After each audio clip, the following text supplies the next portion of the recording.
పచ్చిమిరపకాయ పచ్చడి అండి. పచ్చిమిరపకాయలు ఇలా ఫస్ట్ మెత్తగా దంచుకోవాలి. తర్వాత కొంచెం సాల్ట్ వేసుకోవాలి. సాల్ట్ వేసుకున్న తర్వాత టమోటా, కొంచెం చింతకాయ తొక్కు వేసాను.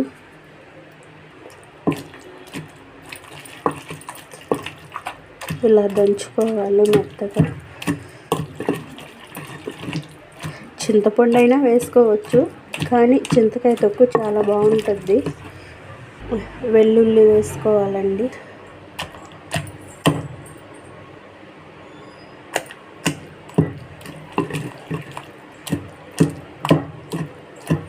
తర్వాత ఆనియన్స్ వేసుకోవాలండి.